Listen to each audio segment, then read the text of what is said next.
जय हिंद दोस्तों। अक्सर आपने देखा होगा कि सत्ता में आते ही लोग बदल जाते हैं, लेकिन क्या हो अगर सत्ता में आने के कुछ ही हफ्तों के भीतर जनता सड़कों पर उतर आए। तो इस समय नेपाल में कुछ ऐसा ही चल रहा है और जिस जेनजी प्रोटेस्ट ने बालेंद्र शाह को एक मेयर से नेपाल का प्रधानमंत्री बना दिया, आज वही जेनजी उनके खिलाफ खड़े हैं। अब ऐसे में सवाल ये है कि आखिर ऐसा क्या हुआ कि नेपाल के युवा एक बार फिर से सड़कों पर उतरने को मजबूर है। तो चलिए इसे डिटेल में समझते हैं।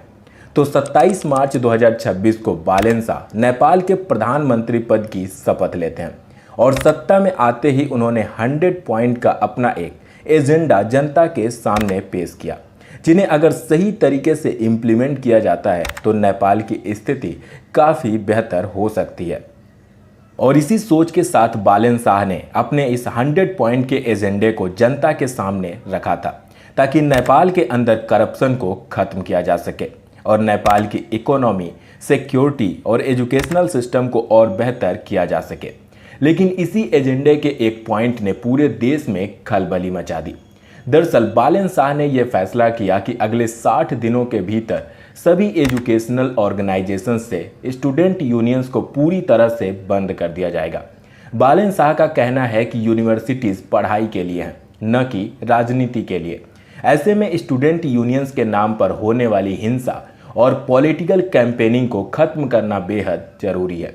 लेकिन स्टूडेंट यूनियंस के लीडर्स का कहना है कि यह विचारधारा पर प्रतिबंध है और लोकतंत्र के खिलाफ है, और इसी वजह से नेपाल के युवा बालेंद्र शाह से नाराज हैं।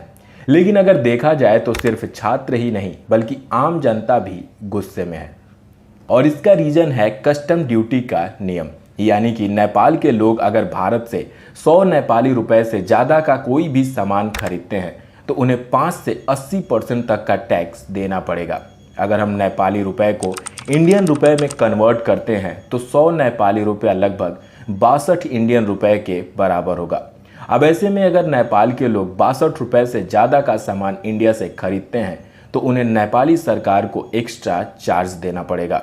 अब अगर देखा जाए तो ये कोई नया रूल नहीं है, बल्कि फाइनेंशियल ईयर 2008-9 में ही इसे नेपाल में पास किया गया था।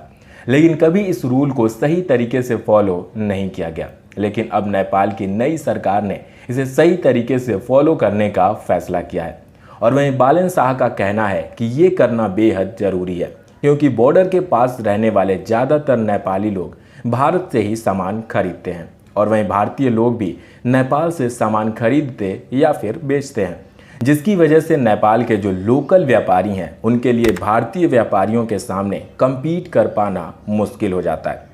और इस तरह से डायरेक्ट सामान खरीदने और बेचने की वजह से नेपाल को भी काफ़ी ज़्यादा रेवेन्यू लॉस भी सहना पड़ता है। और वहीं नेपाल की गवर्नमेंट का कहना है कि इससे क्रॉस बॉर्डर स्मगलिंग को भी कंट्रोल किया जा सकेगा। लेकिन नेपाल के लोग इस फैसले से खुश नहीं हैं, और उनका कहना है कि वो अपनी डेली लाइफ की ज़्यादातर चीज़ें इंडिया से ही खरीदते हैं। अब ऐसे में 100 नेपाली रुपए से ज़्यादा के सामान पर टैक्स देना उनके लिए काफ़ी मुश्किल है। और वहीं लोगों का कहना है कि नेपाल और भारत के बीच हमेशा से ही रोटी बेटी का रिश्ता रहा है, और ऐसे रूल्स की वजह से लोगों के बीच में दूरियां बढ़ सकती हैं। और यही वजह है कि बॉर्डर के पास रहने वाले ज़्यादातर नेपाली और भारतीय लोग नेपाल की गवर्नमेंट से नाराज हैं, और लोगों का कहना है कि गवर्नमेंट तस्करों को पकड़ने की बजाय आम लोगों की जेब काट रही है। अब अगर देखा जाए तो नेपाल की इस नई सरकार को सत्ता में आए अभी 1 महीना भी नहीं हुआ है, और उनके होम मिनिस्टर सुडान गुरुंग ने भ्रष्टाचार के आरोप की वजह से इस्तीफा दे दिया है, और उन पर आरोप है कि उनकी संपत्ति उनके इनकम से कहीं ज़्यादा है। मुझे लगता है कि अगर यही चीज़ इंडिया में करी जाए तो ज़्यादातर नेताओं को इस्तीफा देना पड़ जाएगा। खैर, हमारे यहाँ भ्रष्टाचार का आरोप लगने के बावजूद भी नेता आराम से सत्ता में बैठे रहते हैं। वैसे नेपाल सरकार के इन फैसलों के बारे में आप क्या सोचते हैं? कमेंट में अपनी राय ज़रूर लिखिएगा। चलिए मिलते हैं अगले वीडियो में, तब तक के लिए जय हिंद, जय भारत।